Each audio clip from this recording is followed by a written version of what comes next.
Hey friends, let's take a quick look at how you can use slides to create a short stop motion animation. Here's mine.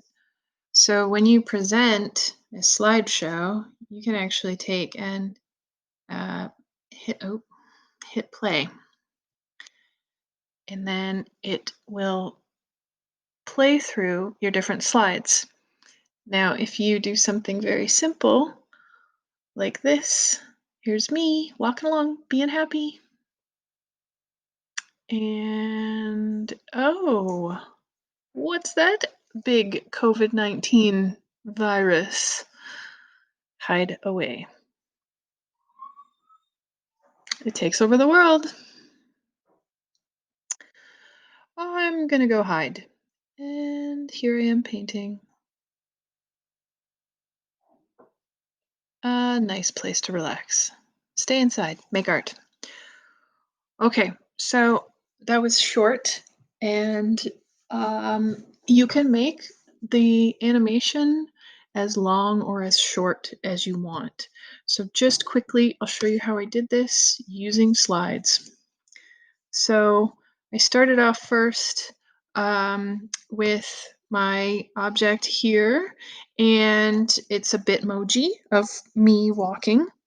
And then to animate it and keep things sort of looking somewhat consistent, I just go to Slide, Duplicate, and it creates a copy of the exact same slide again. And then on the second slide, all you have to do is slightly move your object. And so then when it plays, it looks like your object is moving. Now, obviously, the more slides you have, the less stilted your stop motion will be and the more smooth it will look. And so you can go ahead and make as many slides as you want to move objects around. Of course, you know that you can import a photo or an image into slides really easily from a variety of ways. So you could do something with um, some images that you find online of different characters maybe that you wanted to animate, or you could do something with photographs that you take of yourself doing different things and put them into the slideshow and then animate them very simply in slides.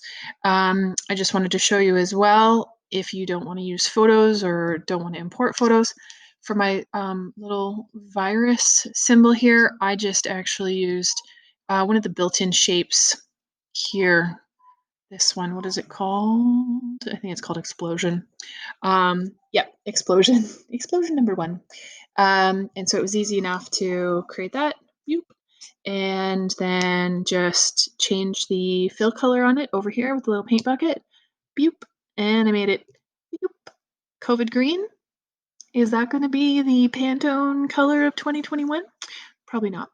Anyway, so you can sort of see how easy it is to use slides to get things to move around on your screen, and it's really easy to save time by just duplicating slides as you go and then slightly moving your objects from slide to slide to create that sensation of movement. So I would like you to go ahead and give this a try. As you can see, I used the theme of isolation, hence the title of my film. And that was just to go along with the common themes that Edward Hopper actually uses in his work. Um, and you probably noticed that kind of feeling or vibe from today's art appreciation painting by Edward Hopper called Nighthawks. So you can choose to use that theme or not. It's up to you. Okay. Let me know if you have any questions. Bye.